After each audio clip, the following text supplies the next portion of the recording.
This is actually an extended thought on something I touched on in one of my Fridays from the van last year.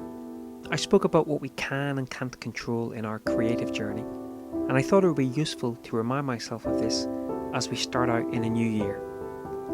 Some things we simply can't control. The weather, light, no magic wand there. Plan, yes. Control, no.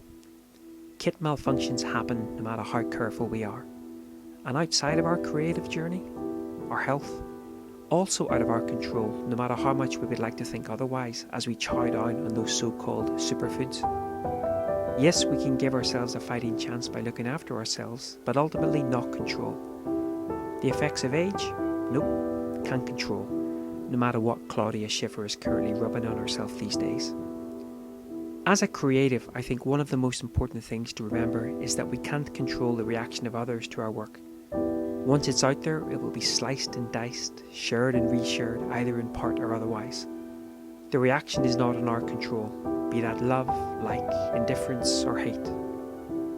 On top of this, I don't think the majority of your audience will associate your efforts with value. You could put 10, 100, 1,000, even 10,000 hours into a project, and it could fall flat in its face. Or simply post a throwaway filler image on your social media feed, and it could explode. How we each see and interpret art is all subjective to the individual. Misty trees, some love them, can't get enough of them. Some just don't see the appeal. I remember being out with a camera on a beautiful misty morning and commenting on the conditions to a passerby who scoffed and said, "But with this mist, I can't see the view."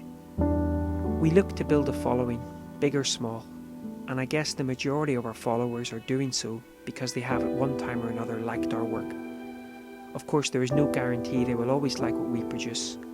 Followers will naturally come and go, audiences rise and fall, and with it seemingly our popularity. What we can control, however, is the work we choose to focus on, the projects we choose to work on, the dots we choose to connect, our creative calling, and then the effort in which we put into this work. Don't let the reaction of others influence your chosen creative path. Don't let those likes or lack of control who you are or what you want to create. All we have on this creative journey in the darkness of night is the work we choose to do and the effort we put in and how it resonates with ourselves, how it moves us.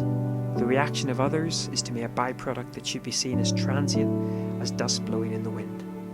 Don't waste your time chasing another person's dream. Don't let your creative journey be moulded by the crowd. Do the work. Commit 100%. Everything else, well, that's out of your control. Until next time, take care. Bye-bye.